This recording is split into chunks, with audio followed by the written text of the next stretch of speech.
thank you all so much for coming. So here for a couple years now, probably since I was about in 2005, I've been dreaming of this idea called the Harvest Collective.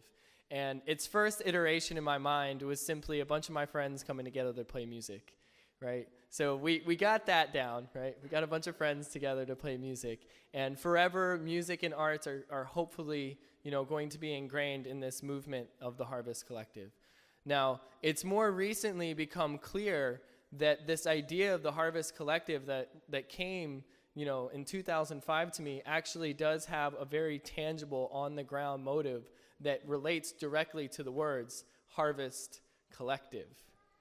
So essentially, this Harvest Collective idea is not something that we want to sell to you. It's not something that, we want to market per se. It's just simply an idea we want to present to the world, to our peers, to our community, to our neighbors, to our friends, as an adaptation that we could do together, in these times that seem to be getting more turbulent and more confusing the more globalized that we get. So it's definitely the think local approach to activism. And we're trying to think so local, as in our backyards and our front yards and our neighbors' front yards, Jorge, and our neighbors, Miguel, and our friends and our family, and how we can get involved in this idea of community agriculture. So how can we turn and transform these spaces that are our lawns or our unclaimed areas in the community into abundance? And then how do we assure that that abundance helps bring more resources to our family and to our friends and to our neighbors? And I know right now all of this may seem quite abstract because we haven't had this direct relationship with nature in a lot of our lives. For me personally, my life is a story of being very disillusioned as a youth and being pretty upset, and then finding my peace and solace finally by coming into a more direct union with nature. So this is not only a physical movement of people, hopefully together, but also sort of a spiritual catalyst to be a part of nature again and understand plants and understand how mushrooms can be great medicine for us, and we can even grow it in our backyard. Now, I will offer my services because this is all a service. This life of getting back to nature is like our service of this era. Almost, it's what, if we've been open to the signs that are happening in our country, this is a direct path for really restoring America, is restoring our ecosystems around us and making them so that they're edible. Nut trees and berry bushes and fruit trees, and then teaching our youngsters, how do we grow, this tree? How do we harvest this stuff, turn it into a jam? And just embedding that paradigm for the future. I believe that right here in this room and within this community of Silver Spring and the people we have in our immediate vicinity, we can start one of the best harvest collectives that this country will ever see. And the idea is that this isn't just one harvest collective right here in Silver Spring. This is one unit of the harvest collective, and everybody is using this adaptive solution to go forth with it. So we want to show that this can be done in one area, and then, essentially, I will devote my life to spreading these edible ecosystems, for the rest of as long as I can. And before, when I stood in front of a crowd and told folks that I would walk across America and pick up trash, right?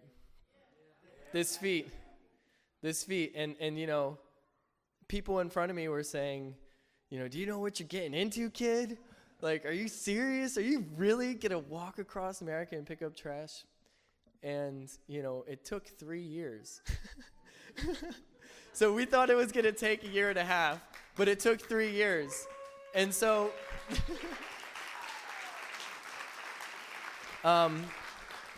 and just, I guess, a show of support that's already in the room, how many folks here took part in Pick Up America? And, whether coming to an event or, being around, there's a lot of people here that were really a part of that community that are still around.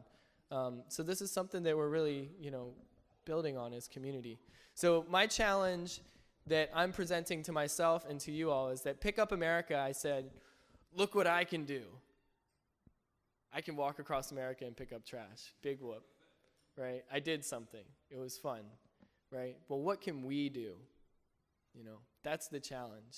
It's not something that I want to do. It's what can we do together to restore, this earth and come into more direct union with it. I want to take a moment right now before I talk about the whole Harvest Collective and what we're moving forward with, and honor one of the projects that the Harvest Collective is a fiscal sponsor for right now. And I want to let you know that our friends with Compassionate Earth Walk, some of you all may remember that I was departing on a journey with Compassionate Earth Walk earlier this year.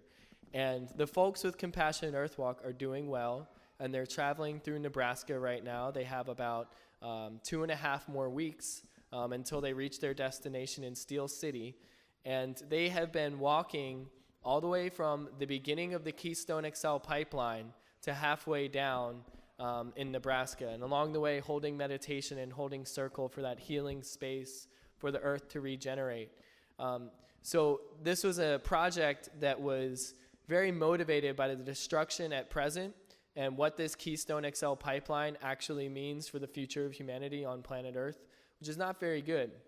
But it was also a project with the glimmer of hope that we can pray and meditate and really develop adaptive solutions.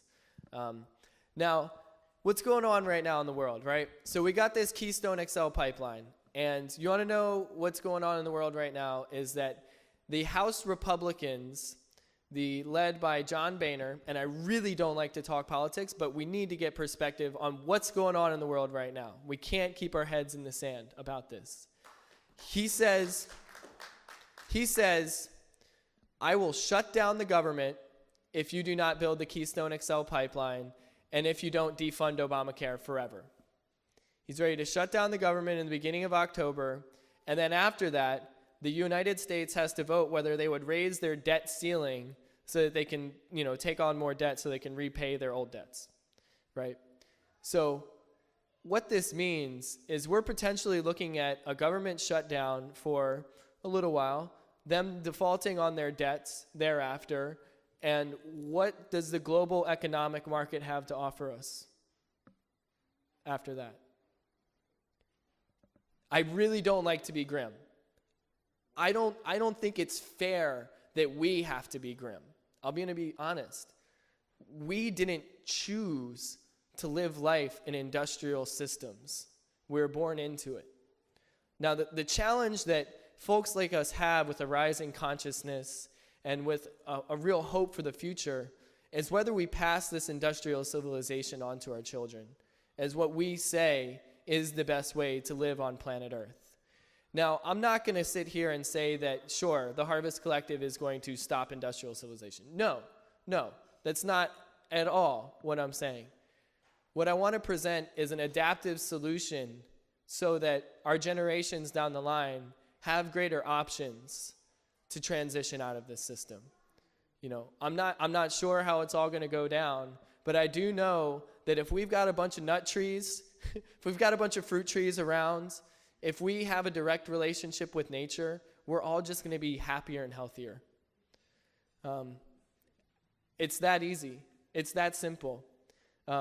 These paradises exist, if you want to call them that. These so-called gardens of Edens exist. They aren't make-believe. They're in California. They're in Washington State. They're in India. They're in Africa. They're in Australia. They're in Europe. They're everywhere. They're not highly talked about in the media, but they're out there, and they're real. And we can make it real here as well. And who's to say, we don't start our first 50, 60 household Harvest Collective here in Silver Spring. We start with this goal, that another Harvest Collective doesn't spring up in D.C., and then another one in Fairfax, and another one in Baltimore.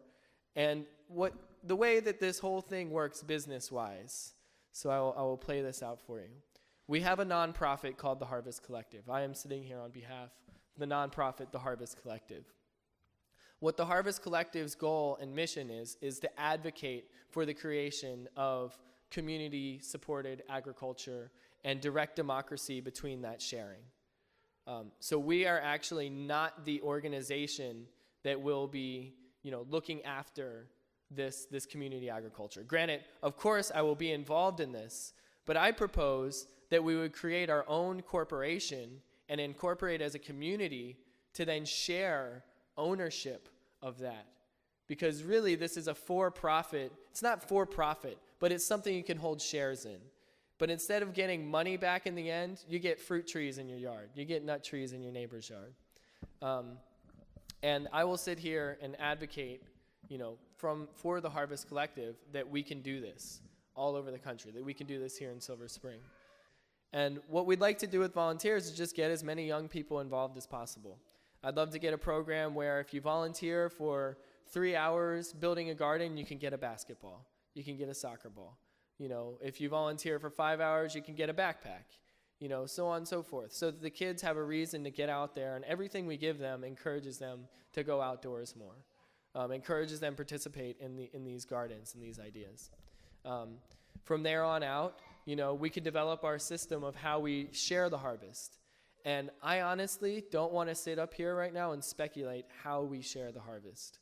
I would love for it to be a room full of 50, 60 households, us all sitting in the church again. We say, all right, we've got all these fruit and nut bushes in the ground. They're going to come and start producing a whole bunch in 2 years. How do we want to share this harvest together? So when I say that Pick Up America was an exercise saying, look what I'm capable of. Look what life is capable of, spirit is capable of on this earth. This is a project of what are we capable of and what can we create together. And sure, I'm trying to be like an enzyme, catalyzing that process. But if it's viewed as leadership, I think it's, leadership is about service. And the only reason I'm in this is because I'm so devoted to seeing people be happy, to seeing people be healthy, to seeing us interact with each other in meaningful ways, to seeing us understand what the earth has to do for us, how the earth responds when we love it, and how we can be nurtured by that. And whoa, what happens when you pick up trash for 3 years on the side of the road? Right? You no longer see the world in that realm of, I need to get this job to get this thing and then to drive back and I'm sorry, Mom and Dad. I'm sorry. It's just not working in my brain anymore. It just doesn't fire. But the point is that when you devote your life to love and service and to bringing that out in other people and ecosystems, your life radically transforms.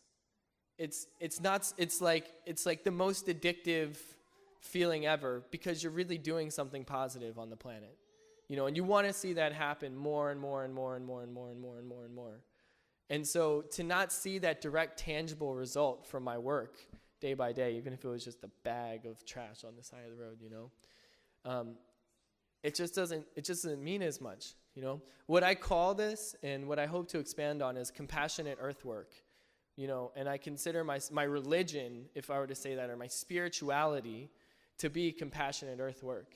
I was put here on the planet for a reason, and that reason is to live for compassion for all beings around me, to unite with the earth, and to work to share everything we can. And, with just that simple, open approach, it's so simple. It really is. We can do a lot. We can change this country. We can change our community. And most importantly, we can change ourselves,